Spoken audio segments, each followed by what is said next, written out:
Once upon a time, the infamous rover Reynardo plundered the floating isles. Then his mother called him to her deathbed. "Swear to me that you won't die on the gallows," she rasped. Reluctantly, he swore. And he whiled away his days at home with music, cards, and wine. But the Emperor had changed. He'd been good once, a shy, almost humble toad. He'd built universities. But then people started whispering about mass graves in the woods, midnight rituals, victims screaming. The Imperial Ravens would round up entire villages, and no one ever returned. The Ravens had come to Ubar scouting for ancient books said to be of great power. But the librarians had hidden the books, so they'd burnt the librarians. The citizens, outraged, had driven them off. The Ravens had come back with dropships. The kid had fled with one of those books. He was brave and dumb and wanted to join the rebellion. And Reynardo had promised his mother he'd protect him.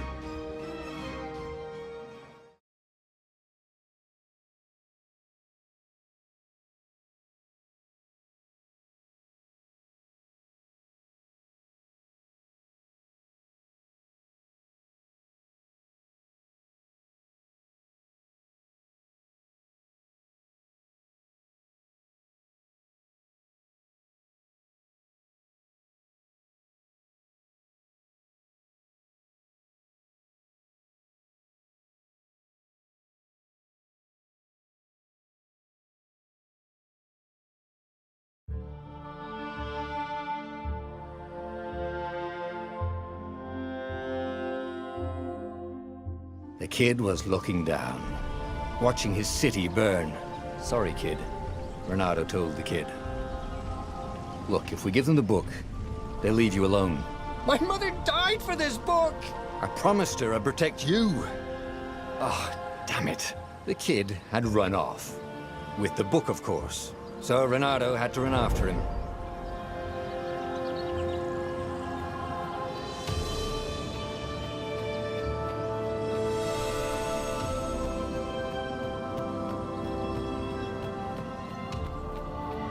The two ravens were staring at the kid like he was their dinner, which probably was what was in their tiny brains. "Hey," Reynardo said. They cocked their heads at him. "Pick on someone as ugly as you." Wait, that didn't come out right. "For the Emperor!" The ravens cawed and rushed at him.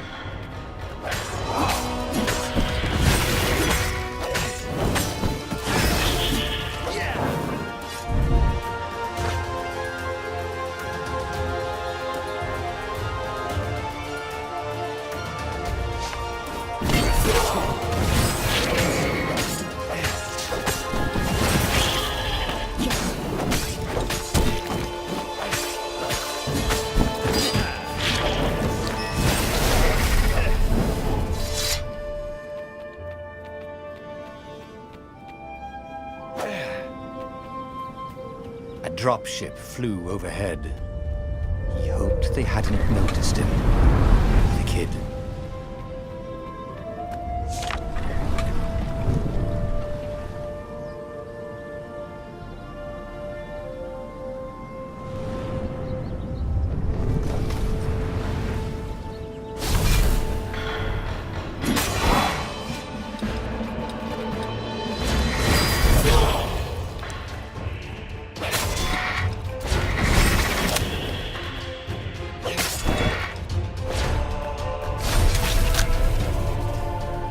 Oh, right.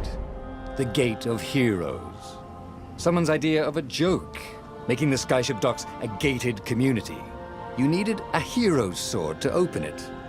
And the kid was on the other side of the gate. "Who let you through? Promise me you'll take the book to the rebels, or I'm gonna steal your ship." "I'm not taking that damn book anywhere, and neither are you." "Try and stop me," laughed the kid. "I bet you don't even have a hero's sword." And with that, the kid hopped away. Had to hand it to the kid. He was an idiot, but he had guts. Where was Reynardo going to get a hero sword?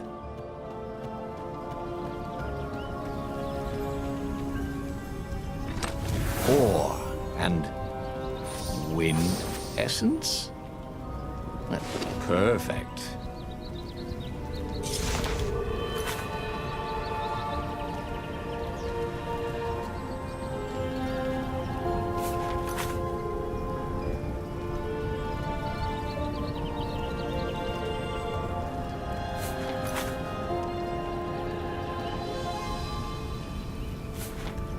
A hero sword. QED.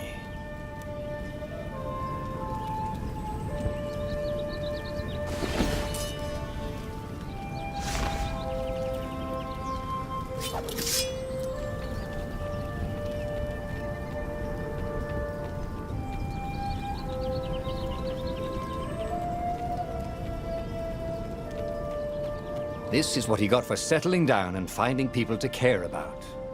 The kid's mum had been a swell cook, and she'd laughed at Renado's jokes, even when he didn't know he'd made one. And then the ravens had come to burn her. And she'd made him promise to protect the kid. But she never told him where the book was, just the kid.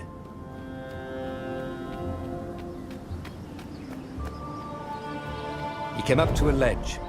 It was too far to jump. There'd been a bridge here before, hadn't there? And there was Peter, giggling at him. "How'd you get across?" he asked the kid. "Where'd you find a hook?" "I hopped," said the kid. Wise-ass kid. "Hey, look out behind you!" "Cute," said Renato. Oh, ravens.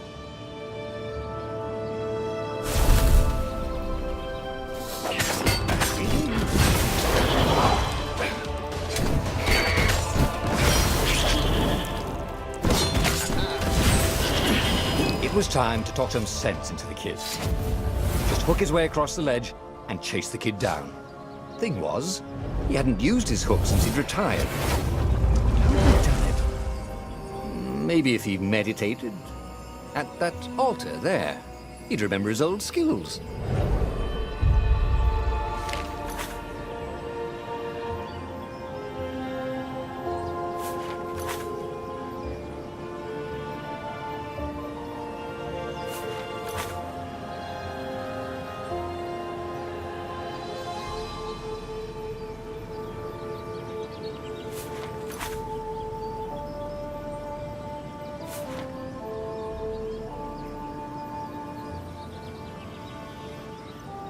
It was starting to come back to him. Something you never completely forgot, like how to freeze time when attacking. The more he fought, the more he'd probably remember.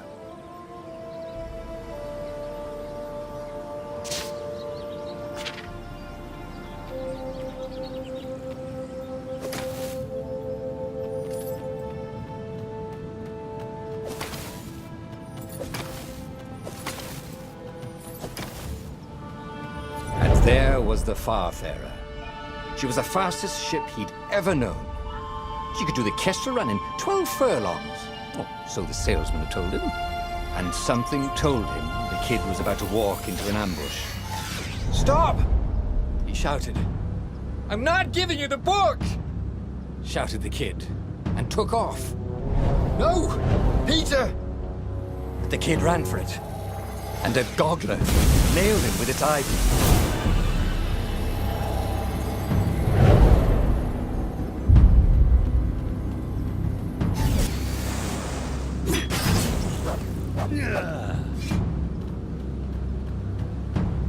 The book was unburned.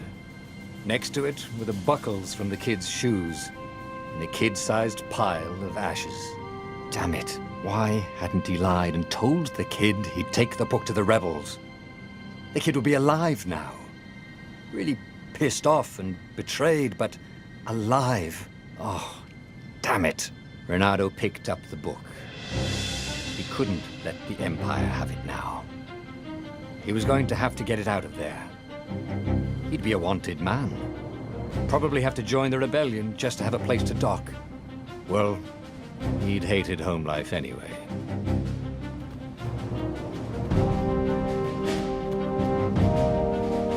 What was the big deal about this book anyway?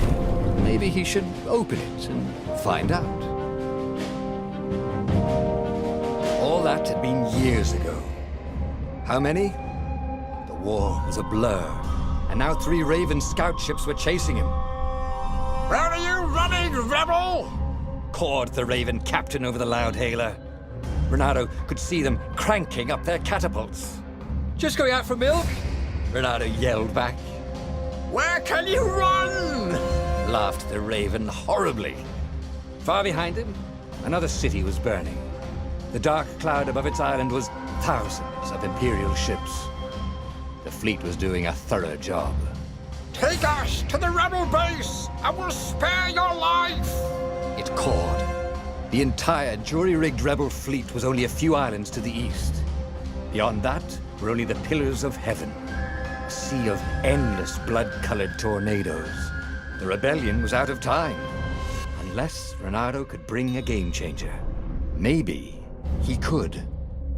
Renato had found out where he could find the pieces of the Sky Ripper, the legendary weapon that had exiled the lost gods. Surely a legendary weapon could win the final battle. On the other hand, his old friend Lapino had sent Renato a desperate message saying he had a brilliant scheme to save the rebellion. If Renato could only rescue him.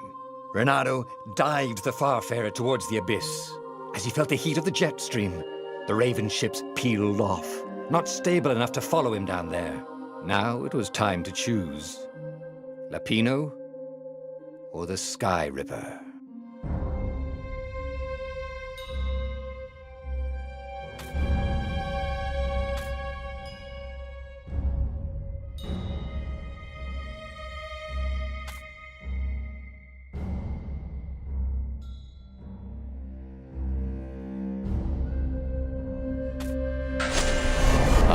Lapino.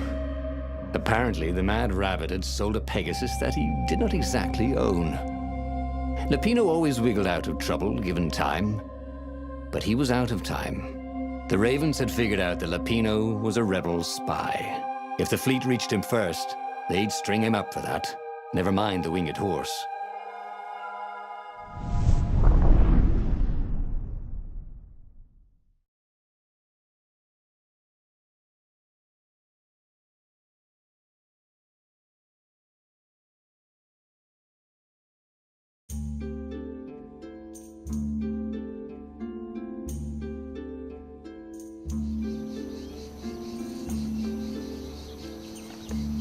Lapino had apparently managed to confuse the judge by arguing that he hadn't actually stolen a winged horse. He'd only sold it.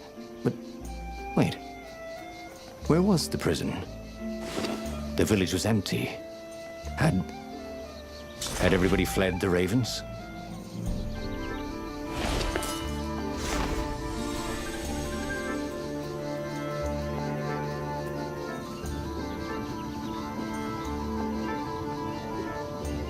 There was an inscription on the platform. Balaleka lessons, with an address.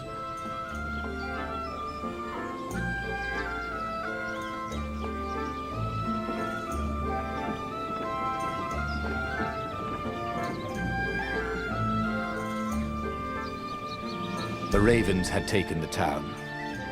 Renato had seen villages emptied like this. All the people taken away to be sacrificed in the Emperor's secret rituals.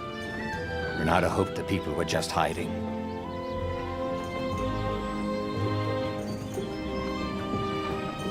Renato's blood was up.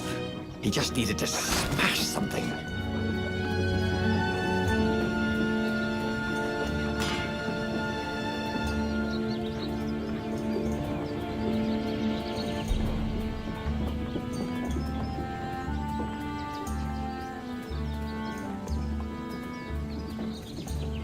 Yeah!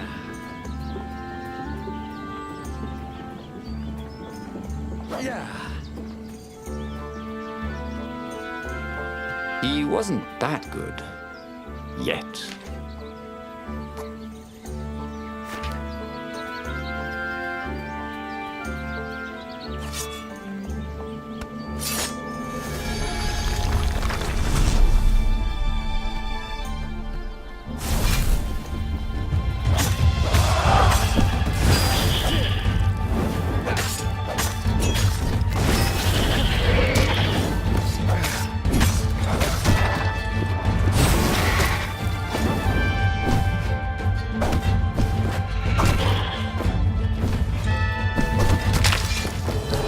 For once, he didn't have anything clever to say. So he died.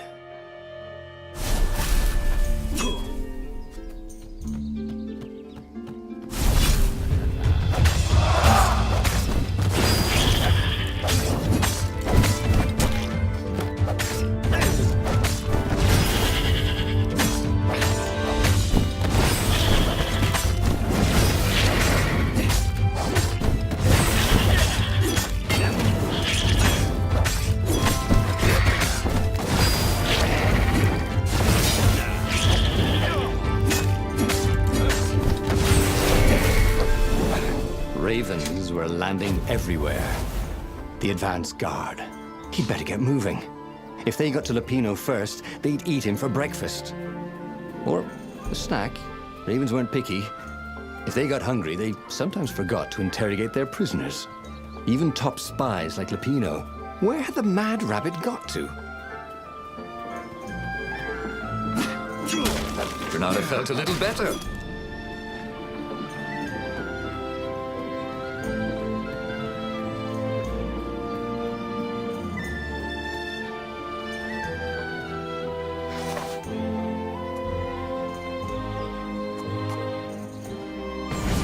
Starting to come back to him. Something you never completely forgot, like how to freeze time when attacking. The more he fought, the more he'd probably remember.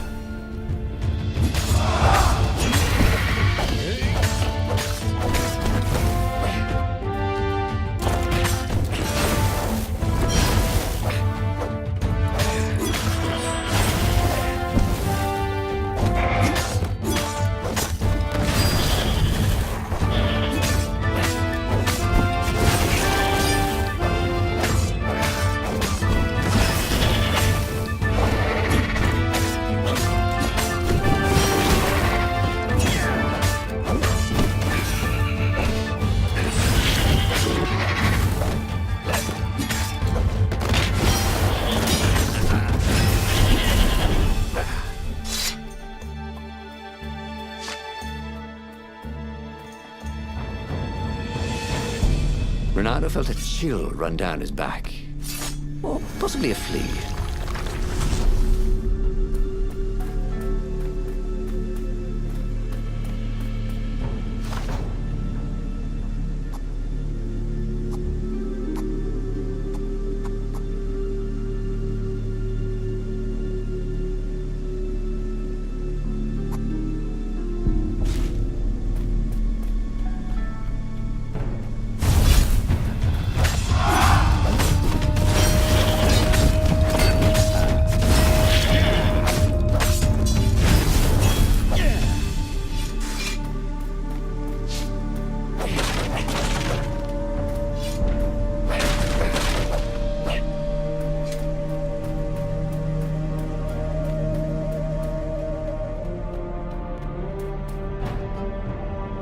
Dirty and bloody, Bernardo finally reached Lupino. The rabbit was practicing his shuffle. Bernardo recognized the cards. It was Lupino's favorite deck. Oh, I thought you were in danger. I am. The ravens are coming. Oh, the prison thing. Right, yeah, see, this guard owed me 53 ducats, so we made a deal. They're very reasonable people, actually, for weasels. Now, I got a brilliant plan to kidnap Zenobia. We capture Zenobia, we find out what she knows, and that's the whole war right there. Easy peasy, lemon squeezy. Capture the Emperor's greatest general, who also happened to be a deadly sorcerer and, oh, his only daughter? That would be worth it. On the other hand, he could still get to the core of the Sky Ripper, even if he couldn't get the whole thing. It must have great power.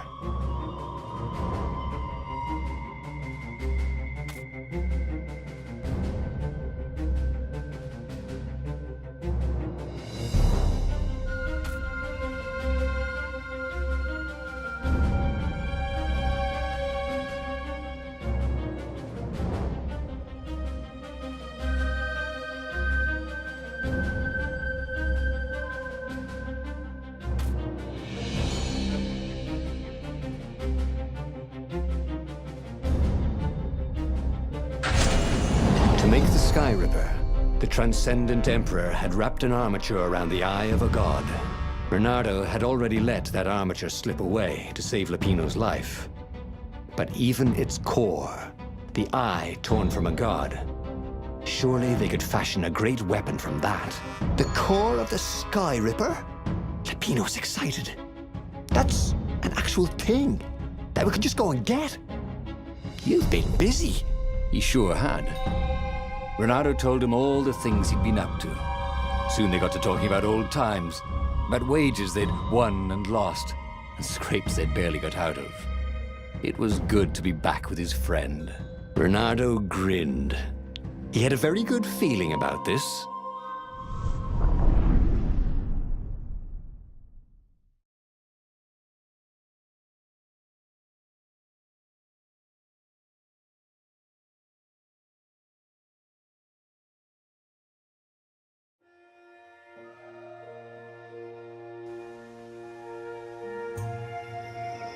It's beautiful here, thought Bernardo. He was thrilled to be back with his old war buddy. He'd missed the mad rabbit, but something was not quite right.